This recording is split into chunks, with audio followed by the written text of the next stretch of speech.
Hello students, class 7. So we will start our science subject. Open your book. Lesson number 1 on the page number 5. Chapter 1. आपको chapter 1 क्या है? Nutrition in plants. अब nutrition means क्या होता है? पोषण. तो प्लांट्स जो हैं अब सर्वाइव करने के लिए न्यूट्रिशन उन्हें कहाँ से मिलता है, किस तरह से वो ऑब्टेन करते हैं न्यूट्रिशन, हम इस चैप्टर में पढ़ेंगे. इनसाइड द लेसन में हम क्या टॉपिक पढ़ने वाले हैं? फर्स्ट है हमारा न्यूट्रिशन, सेकेंड है photosynthesis, third the condition necessary for photosynthesis. First nutrition हुआ कि पोषण कहाँ से मिलता है, फोटोसिंथेसिस एक प्रोसेस इसके बारे में पढ़ेंगे. अब फोटोसिंथेसिस को प्रोसेस को कंडक्ट होने में कौन सी कंडीशंस ज़रूरत रहती है उनकी, वो हम पढ़ेंगे. नेक्स्ट पैरासाइटिक प्लांट, कौन से प्लांट पैरासाइटिक रहते हैं, कौन से सेप्रोफाइटिक रहते हैं, इंसेक्टिवरस और सिम्बायोटिक. अब हम इन सब के बारे में चैप्टर में रीड करेंगे. So let's start our chapter. All living things have certain features that help us to distinguish them from non-living things. अब लिविंग थिंग्स मतलब क्या है? जितने भी जीवित प्राणी हैं तो सारे लिविंग थिंग्स को कुछ के पास कुछ फीचर्स होते हैं, मतलब कि बस कुछ अपनी क्वालिटीज़ वगैरह रहती हैं जो कि उन्हें अलग बनाती है नॉन लिविंग थिंग्स से. डिस्टिंग्विश मतलब क्या होता है? अलग बनाना या अलग करना. तो लिविंग थिंग के पास कुछ फीचर्स हैं जो कि नॉन लिविंग थिंग्स से उन्हें अलग बनाते हैं सब. जैसे कि लिविंग बीइंग जो हैं वो सांस ले सकते हैं, खुद के मर्जी से काम कर सकते हैं, चल सकते हैं. लेकिन नॉन लिविंग थिंग को जब तक हम मूव नहीं करेंगे वो मूव नहीं कर सकते, ना ही उनमें कुछ ग्रोथ होती है, ना ही वो खाना खा सकते हैं, ना ही वो सांस लेते हैं. तो ये कुछ फीचर्स है जो कि हम लिविंग थिंग और नॉन लिविंग थिंग्स को अलग बनाते हैं. Living things breathe, eat, grow, excrete, reproduce and respond to stimuli. अब लिविंग थिंग्स क्या करते हैं? सांस लेते हैं, खाना खाते हैं, उनकी ग्रोथ होती है और एक्सक्रीट आउट करते हैं. इट मीन्स जो खाया है वो वेस्ट मटेरियल बाहर निकाल देते हैं. और रिप्रोड्यूस मतलब खुद की एक जाति, मतलब खुद का जो है एक नया रूप वो प्रोड्यूस करते हैं, मतलब किसी को प्राणी को जन्म देते हैं. तो ये सब फीचर्स किस में होते हैं? लिविंग थिंग्स में होते हैं, लेकिन नॉन लिविंग थिंग्स में नहीं होते हैं. Various respond to stimuli, it means क्या होता है? कोई भी सिचुएशन में हम लोग रिएक्ट करते हैं, रिस्पॉन्ड देते हैं. Various functions carried out by living being which are necessary to maintain and continue life are called processes. बहुत सारे फंक्शंस होते हैं जो कि लिविंग बीइंग करते हैं, लिविंग बीइंग के द्वारा कैरिड आउट किए जाते हैं और जो कि ज़रूरी है अपनी लाइफ को कंटिन्यू करने के लिए और मेंटेन करने के लिए. इसको हम क्या बोलेंगे? Life processes. मतलब हमारी बॉडी में बहुत सारे फंक्शंस रहते हैं जो कि ज़रूरी. सपोज़ हम लोग सांस ले रहे हैं तो हमारा सांस लेना, सांस अंदर लेना मतलब ऑक्सीजन हम लोग अंदर यूज़ कर रहे हैं और कार्बन डाइऑक्साइड बाहर रिलीज़ कर रहे हैं. तो ये एक पूरी प्रोसेस है, पूरा फंक्शन है. हम लोग खाना खा रहे हैं तो खाना हमें खाने के बाद डाइजेस्ट करना है और एनर्जी हमें उससे कंज्यूम करना है. तो ये सब क्या है? कुछ फंक्शंस हैं जो कि हमारी लाइफ को कंटिन्यू करने के लिए हमें ज़रूरत पड़ती है, जिसको हम लाइफ प्रोसेस बोलते हैं. अब ये तो हमने पढ़ा इसका इंट्रोडक्शन. नेक्स्ट हम पढ़ेंगे न्यूट्रिशन. न्यूट्रिशन होता क्या है? The process of utilization of food by a living organism to obtain energy is called nutrition. अब न्यूट्रिशन का मतलब बताया है यहाँ पे. न्यूट्रिशन वो प्रोसेस है जिसमें कि हम जो फूड का यूटिलाइज करते हैं, यूटिलाइज में होता है यूज़ करना या उपयोग करना. तो हम जो खाना खा रहे हैं उसका हम उपयोग करते हैं एनर्जी ऑब्टेन करने के लिए. हम लोग जो खाना खा रहे हैं उससे हम लोगों ने एनर्जी हमने ऑब्टेन करी, इसको क्या बोलेंगे? हम न्यूट्रिशन बोलेंगे. मतलब खाने के जो हमें पोषण मिलता है उसको हम न्यूट्रिशन बोलते हैं. Organism need energy to perform various activities. हर ऑर्गेनिज्म को, हर जीवित प्राणी को एनर्जी चाहिए सारे एक्टिविटीज़ को करने के लिए. The energy is supplied by the nutrients. तो एनर्जी हमें किससे मिलती है? न्यूट्रिएंट्स, पोषण आहार से मिलती है. Organism need various raw material for growth and repair. अब ऑर्गेनिज्म को अलग अलग रॉ मटेरियल मतलब क्या होता है? अलग अलग चीज़ें चाहिए हमारी बॉडी को ग्रोथ और रिपेयर करने के लिए. हमारी बॉडी में यदि ग्रोथ करना, हमें बढ़ना है और हम रिपेयर मीन्स क्या होता है? हमारे जो डेड सेल्स हैं उनको रिपेयर करना. यदि हमें चोट लग गई है तो हमें उसको, यदि वहाँ के सेल्स डैमेज हो गए हैं तो हमें उन्हें ठीक करने के लिए हमें एनर्जी चाहिए. क्योंकि जब आप लोग बीमार हो जाते हो तो बीमार कब होते हो? जब आपकी बॉडी में कुछ चीज़ की कमी रहती है तो डॉक्टर बोलते हैं आपको ये खाओ वो खाओ, तो जिससे आपको एनर्जी मिलती है, न्यूट्रिशन मिलता है. तो उसी तरह से क्या होता है? हमारी बॉडी को रॉ मटेरियल चाहिए, बहुत सारे न्यूट्रिएंट्स चाहिए एनर्जी ऑब्टेन करने के लिए. This raw materials are provided by nutrients. अब ये रॉ मटेरियल किससे प्रोवाइड किया जाता है? न्यूट्रिएंट्स के द्वारा प्रोवाइड किया जाता है. हम लोग खाना खा रहे हैं तो हमको खाने से क्या मिल रहा है? पोषण मिल रहा है. हम जब खाना खाते हैं तो हमें उसमें बहुत सारे विटामिन्स, फैट, कार्बोहाइड्रेट वगैरह हम सबको उसमें से मिलता है. Material which provide nutrition to organism are called nutrients. अब वो मटेरियल जो कि हमें न्यूट्रिशन प्रोवाइड करते हैं उसको हम न्यूट्रिएंट्स बोलते हैं। सपोज हम लोग खाना खा रहे हैं तो मिल्क में हमें क्या मिलता है, बहुत ज़्यादा कैल्शियम मिलता है हमें मिल्क से। तो मिल्क क्या है, न्यूट्रिएंट है जो कि हमें प्रोटीन प्रोवाइड कर रहा है, वो कैल्शियम प्रोवाइड करता है। अब नेक्स्ट देखिए, carbohydrate, protein and fat are the main nutrients and are called macronutrients. अब हमारी बॉडी में कार्बोहाइड्रेट, प्रोटीन और फैट बहुत ज़्यादा मात्रा में ज़रूरत पड़ती है इनकी, तो इसको हम बोलते हैं मैक्रोन्यूट्रिएंट्स। क्या बोलेंगे हम इसको, मैक्रो मीन्स क्या होता है, जो जिसकी इंपॉर्टेंस ज़्यादा हो। तो न्यूट्रिएंट जिसकी ज़्यादा ज़रूरत पड़ती है इसको हम बोलेंगे मैक्रोन्यूट्रिएंट्स, जो कि कार्बोहाइड्रेट, प्रोटीन और फैट होते हैं। Minerals and vitamins are required in small amount and hence are called micronutrients. और हमारी बॉडी में मिनरल्स और विटामिन्स जो है इनकी ज़रूरत तो होती है, लेकिन ज़्यादा मात्रा में ज़रूरत हमें नहीं होती है। उसका एक प्रॉपर रेशियो होता है जो कि हमें हमारी बॉडी को मेंटेन करना होता है। तो मिनरल्स और विटामिन्स भी हमें ज़रूरत पड़ती है, लेकिन बहुत कम अमाउंट में। इसको हम बोलते हैं micronutrients. There are basically 2 mode of nutrition. अब न्यूट्रिशन के बेसिकली 2 मोड होते हैं, 2 तरीके होते हैं। फर्स्ट है ऑटोट्रॉफिक और सेकेंड है हेटरोट्रॉफिक न्यूट्रिशन। अब इन्हें हम आगे डील करेंगे। So turn the page. First one we are going to read autotrophic nutrition. The mode of nutrition in which an organism prepare own food is called autotrophic nutrition.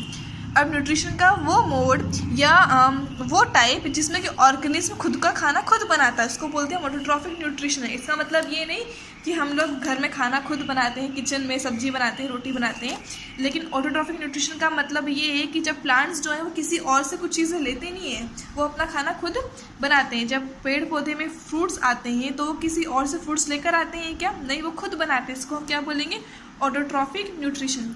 वो nutrition जिसमें organism जो है अपना खाना खुद बनाता है। इसमें कौन कौन इंक्लूड रहते हैं, green plants and blue green अलगी follow the autotrophic mode of nutrition. अब क्या, जो ग्रीन प्लांट्स है, जो पौधे हरे पौधे जो रहते हैं वो, और ब्लू ग्रीन अलगी, इसको हम कंजी बोलते हैं। तो ब्लू कंजी जो है, अब ये जो 2 चीज़ें हैं वो अपना खाना खुद बनाती है, इसलिए वो ऑटोट्रॉफिक न्यूट्रिशन के अंदर आती है। नेक्स्ट टॉपिक है हमारा फोटोसिंथेसिस। अब फोटोसिंथेसिस क्या है वो रीड करने वाले हैं। Plants unlike animals do not have to obtain organic material for their nutrition. अब प्लांट जो है अनलाइक एनिमल्स, मतलब एनिमल्स की तरह नहीं है, उन्हें किसी और पर डिपेंडेंट नहीं रहना पड़ता है अपने खाने के लिए। जिस तरह से एनिमल्स जो हैं वो पेड़ पौधों को खाते हैं, उन पर डिपेंड रहते हैं अपना काम करने के, मतलब एनर्जी लेने के लिए। तो प्लांट्स किसी पर डिपेंड नहीं रहते, अपना खाना वो खुद बनाते हैं। Although these form the bulk of their tissues. अब यद्यपि वो क्या करते हैं, अपना खाना खुद बनाते हैं, अपने टिश्यूज़ खुद बनाते हैं। By trapping solar energy during the process of photosynthesis. अब क्या, फोटोसिंथेसिस की प्रोसेस के में सोलर एनर्जी को यूज़ करके, ट्रैपिंग मतलब हो रहा है यहाँ पे सोलर एनर्जी को यूज़ करना। तो सोलर एनर्जी को यूज़ करके the plants are able to synthesize nutrients from carbon dioxide and water. Solar energy को यूज़ करके प्लांट और इस योग्य रहते हैं कि वह न्यूट्रिएंट्स खुद सिंथेसाइज करते हैं, मतलब खुद न्यूट्रिएंट्स बनाते हैं। किसकी मदद से, कार्बन डाइऑक्साइड और वाटर की मदद से। During photosynthesis leaves convert carbon dioxide and water into glucose, sugar and oxygen in the presence of sunlight. तो फोटोसिंथेसिस की प्रोसेस में क्या होता है, लीव्स जो है, पत्तियां जो है, पता है हमें कि पेड़ अपना खाना कहाँ बनाता है, तो अपनी पत्तियों में बनाता है। तो पत्तियां क्या करती हैं, कार्बन डाइऑक्साइड और वाटर, मतलब वो हवा से लेके कार्बन डाइऑक्साइड लेती है और ज़मीन से पानी लेती है। अब इन दोनों को कन्वर्ट करती है किसमें, ग्लूकोज में, और शुगर मतलब ग्लूकोज का मतलब यहाँ पे खाना न्यूट्रिशन, तो उसमें कन्वर्ट करती है और ऑक्सीजन प्रोवाइड करती है। हमें क्या करती है, ऑक्सीजन भी वो प्रोवाइड करती है in the presence of sunlight. Sunlight की प्रेजेंस में, देखिए डायग्राम को देखकर हम समझेंगे। देखिए ये फोटोसिंथेसिस का डायग्राम, इसमें क्या हो रहा है, सनरेज यहाँ पे आ रही है, तो सनलाइट का यूज़ कर रहे हैं, और पत्ती जो है हवा से क्या ले रही है, कार्बन डाइऑक्साइड ले रही है, और खाना जब ये लोग फोटोसिंथेसिस प्रोसेस करते हैं तो हवा में वो ऑक्सीजन रिलीज करते हैं। यहाँ से उन्होंने क्या लिया, ज़मीन में से पानी लिया, हवा से कार्बन डाइऑक्साइड लिया और सन रेज। अब इन तीनों को मिला के उन्होंने खाना बनाया और इन रिटर्न क्या रिलीज़ कर दिया, ऑक्सीजन वो रिलीज़ कर देते हैं। आप देखो इस प्रोसेस को कैसे प्रेजेंट करेंगे, कार्बन डाइऑक्साइड प्लस वाटर। उन्होंने क्या करा, कार्बन डाइऑक्साइड और वाटर ये दोनों चीज़ें हवा में प्रेजेंट है, तो इन्होंने ये दोनों चीज़ें ले ली और उनको साथ में क्या चाहिए था, सनलाइट। सनलाइट कहाँ से मिली उनको, सन से मिली, सूर्य की किरणें, और नेक्स्ट क्या है यहाँ पे क्लोरोफिल। क्लोरोफिल क्या है, एक पिगमेंट रहता है, एक तत्व रहता है जो कि हरी पत्तियों में प्रेजेंट रहता है।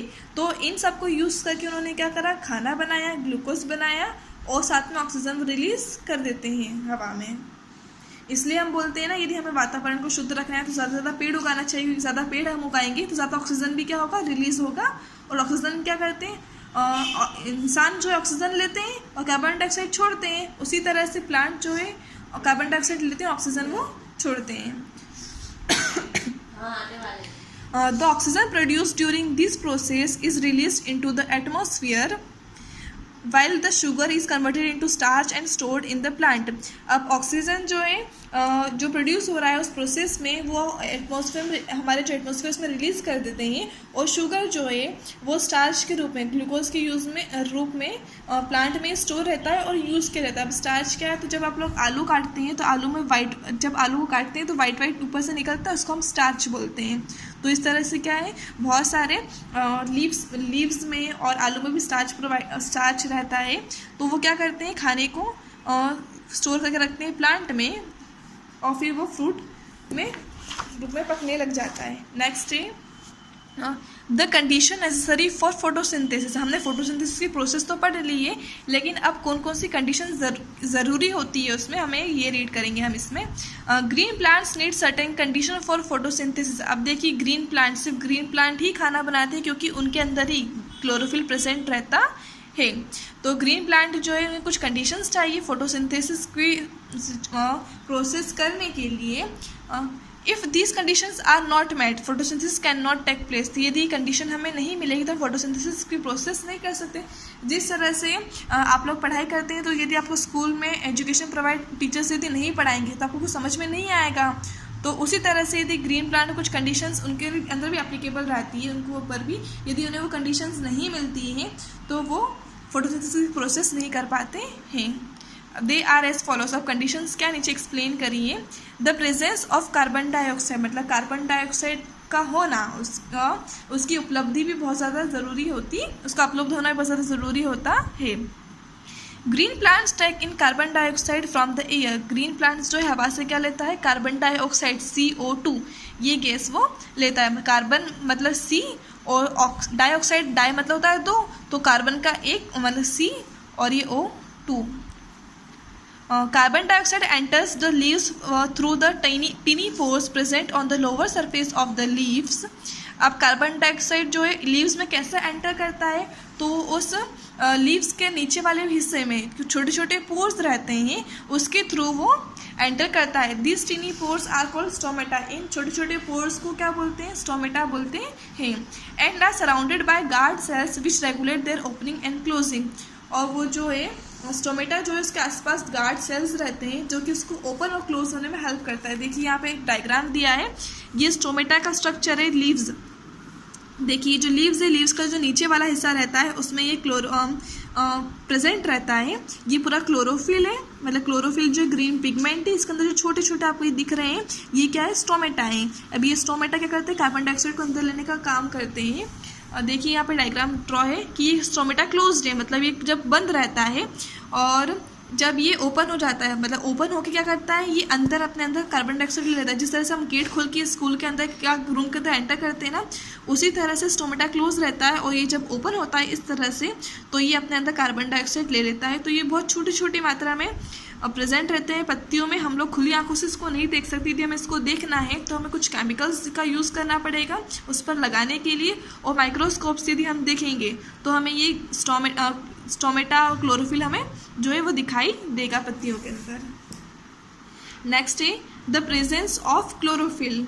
तो क्लोरोफिल की प्रेजेंस होना भी ज़रूरी है। अब क्लोरोफिल क्या है, एक पिगमेंट होता है जो कि पत्तियों में प्रेजेंट रहता है। The leaves have a green pigment called chlorophyll. अब लीव्स में क्या होता है, एक हरे कलर का तत्व रहता है, इसको हम बोलते हैं chlorophyll. It helps the leaves to capture the energy of the sunlight. अब ये क्या काम करता है, ये जो सनलाइट की जो एनर्जी मतलब सोलर एनर्जी है, इसको कैप्चर करने मतलब अपने अंदर लेने में हेल्प करता है लीव्स की। This energy is use to make food from carbon dioxide and water. अब ये जो क्लोरोफिल जो एनर्जी कंज्यूम करी है उसने सन रेज से, तो वो हेल्प करता है खाना बनाने में, फूड बनाने में कार्बन डाइऑक्साइड और वाटर के साथ। अब क्लोरोफिल, जिस लीव्स के अंदर क्लोरोफिल प्रेजेंट रहता है वही सारी पत्तियां हरी रहती हैं, तो हरा कलर का तत्व रहता है तो वो क्लोरोफिल कहलाता है। यदि कुछ कुछ प्लांट्स की लीव्स जो है वो हरी नहीं रहती है तो उसमें क्या होता है, क्लोरोफिल मिसिंग हो जाता है। Next is the presence of sunlight. अब क्या है, हमने फर्स्ट देखा कि CO2 ज़रूरी होता है, क्लोरोफिल ज़रूरी होता है, नेक्स्ट क्या है सनलाइट। तो सनलाइट भी ज़रूरी होती है, बिना सनलाइट के पेड़ पौधे जो है अपना खाना नहीं बना सकते। यदि किसी पेड़ पौधे को यदि हम घर के अंदर रख लेते हैं और यदि उसको सन रेज या सनलाइट वगैरह नहीं मिल रही तो बहुत जल्दी वो मुरझा जाता है, आगे नहीं बढ़ पाता है। इसलिए क्या है, सनलाइट बहुत ज़्यादा ज़रूरी होती है। A leaf usually has a large surface area so that it can absorb a lot of light। अब लीफ का काफ़ी अच्छा एरिया रहता है जिससे कि वो बहुत सारी एनर्जी जो लाइट है वो एब्जॉर्ब कर सकती है अपने अंदर। Its top surface is protected from water loss, disease and weather damage by a waxy layer. जब हम लोग पत्ती को टच करते हैं तो हम पत्तियाँ बहुत स्लिपरी रहती हैं। यदि आप पत्ती को थोड़ा सा तोड़ के देखोगे, ऊपर से एक परत निकालोगे तो बहुत पतली सी ट्रांसपेरेंट सी परत उसके ऊपर से निकल जाती है। तो क्या होता है, वो जो लीफ है उसके ऊपर वाला सरफेस जो एक वैक्सी लेयर से कवर रहता है जिससे कि वो उसे बाहर के ख़राब मौसम से और डैमेज से बचाती है। The upper part of the leaf is where the light falls. ऊपर वाला हिस्सा क्या है, जहाँ पर पेड़ पौधों मतलब पत्तियों पर जो है सनराइज आती है। And it contains a type of cell called a palisade cell. उसमें क्या होता है, एक प्रकार का सेल रहता है, उसको हम पैलिसेड सेल बोलते हैं। This is adapted to absorb a lot of light. अब इस सेल का काम क्या होता है कि जितनी एनर्जी अब्जॉर्ब कर सकता है वो कर लेता है। It has lots of chloroplast and it's shaped is like a tall box. इसमें बहुत सारे क्लोरोप्लास्ट रहते हैं और टॉल बॉक्स, बड़े लंबे लंबे जो बॉक्स रहते हैं उसकी तरह इसका स्ट्रक्चर रहता है। Photosynthesis can not occur in the absence of sunlight. अब फोटोसिंथेसिस क्या है, बिना सनलाइट के मतलब उसकी गैर मौजूदगी में वो कंडक्ट नहीं होती, मतलब ये सनरेज नहीं होगी तो वो खाना अपना नहीं बना सकते। यदि पेड़ पौधे जो हैं दिन में ही फोटोसिंथेसिस प्रोसेस करते हैं, रात में नहीं करते हैं। क्यों? क्योंकि सनलाइट उनको नहीं मिलती है। Only those parts of the leaves expose to sunlight will show the presence of starch. अब सिर्फ वही हिस्सा लीफ का सनलाइट जिसको मिल रही है, सिर्फ वही हिस्सा फोटोसिंथेसिस की प्रोसेस को कंटिन्यू करेगा, अदरवाइज वो नहीं करेगा। नेक्स्ट है द प्रेजेंस ऑफ वाटर। उसी तरह से क्या होता है, पानी की ज़रूरत भी होती है। जिस तरह से हम लोग बिना पानी के सर्वाइव नहीं कर सकते तो पेड़ पौधे भी बिना पानी के सर्वाइव नहीं कर सकते। यदि आप देखेंगे कि किसी पौधे में आप लोग पानी नहीं डालेंगे तो वो बढ़ पाएगा क्या? नहीं बढ़ पाएगा, जल्दी वो मुरझा जाएगा और जल्दी से ना उसमें कोई फूल आएंगे ना ही उसमें कोई फ्रूट वगैरह आएंगे, तो वो मुरझा जाता है। जिस तरह से हम लोग खेती करते हैं तो खेती में क्या होता है, बीज बोने के बाद उसको पानी की ज़रूरत पड़ती है बढ़ने के लिए। यदि हम फसल में पानी नहीं डालेंगे तो फसल हमारी अच्छी नहीं उगेगी। तो उसी तरह से पानी की बहुत ज़्यादा ज़रूरत होती है पेड़ पौधों को। Plants get the water they need for photosynthesis through their roots. अब प्लांट्स जो है वो पानी कहाँ से लेकर आते हैं, तो प्लांट्स जो है अपनी रूट्स से, अपनी जड़ों से पानी लेकर आते हैं और यूज़ करते हैं। The roots have a type of cell called a root hair cell. अब रूट के क्या है, रूट में एक प्रकार का सेल रहता है जिसको क्या बोलते हैं, रूट हेयर सेल बोलते हैं। This projects out from the root into the soil. ये क्या करता है, सॉइल के अंदर से पानी लेकर आता है। Roots have a big surface area and thin walls which allow water to pass into them easily. अब जो रूट्स हैं बहुत लंबी लंबी रहती हैं और उसके अंदर वो क्या करती हैं, जो सॉइल के अंदर जो पानी है उसको एब्जॉर्व करके लीफ तक पहुँचाती हैं। Note that root cells do not contain chloroplasts as they are normally in the dark and cannot photosynthesize। अब देखिए जो पेड़ों की जो जड़ें रहती हैं उसमें क्लोरोफिल वगैरह कुछ भी नहीं रहता है, क्योंकि वो कहाँ रहती है, डार्क। ज़मीन के अंदर क्या रहता है, अंधेरा रहता है, तो वहाँ पे सनलाइट तो पहुँचती नहीं, तो वहाँ रहती हैं और रूट्स में कभी भी फोटोसिंथेसिस की प्रोसेस नहीं होती है। The water absorbed by the roots hair cells passes through the plant in xylem tubes. अब जो पानी एब्जॉर्ब किया है पेड़ों की जड़ ने, तो वो क्या होता है, एक ट्यूब के ज़रिए पहुंचता है लीव्स तक, उसको बोलते हैं जाइलम ट्यूब्स। जिस तरह से हम पाइपलाइन के थ्रू पानी डालते हैं कहीं पे भी, उसी तरह से क्या होता है पेड़ में भी रूट से लेके लीफ तक पानी पहुंचने के लिए क्या होता है, एक ट्यूब की हेल्प होती है, उसको मतलब ट्यूब के थ्रू पहुंचता है, इसको हम बोलते हैं xylem tube. And eventually reaches the leaves If a plant does not absorb enough water, it will wither. Without water, it may also not photosynthesize quickly enough and it may die. अब क्या होता है, इससे ही क्या होता है, xylem tube से ही वो पानी जो है लीव्स तक पहुंचता है। यदि पानी यदि कोई पौधा है उसकी जड़ें इनफ मतलब पर्याप्त पानी एब्जॉर्ब नहीं करेगी, यदि हम किसी पौधे को पर्याप्त पानी नहीं देंगे तो जल्दी वो मुरझा जाएगा, वो बहुत जल्दी वो फोटोसिंथेसिस की प्रोसेस नहीं करने के कारण वो बहुत जल्दी वो मर जाएगा। Next significance of photosynthesis. Significance में से होता है इंपॉर्टेंस या महत्व। तो फोटोसिंथेसिस का क्या महत्व है हम इसमें रीड करेंगे। Photosynthesis is the main way through which the solar energy is made available for different living beings. अब फोटोसिंथेसिस क्या है, एक बहुत अच्छा तरीका है जिससे क्या होता है सोलर एनर्जी का यूज़ किया जाता है बहुत सारे लिविंग बींग के लिए। अब यदि पेड़ पौधे फोटोसिंथेसिस की प्रोसेस नहीं करेंगे तो वो आगे नहीं बढ़ पाएंगे, फल फ्रूट नहीं बना पाएंगे।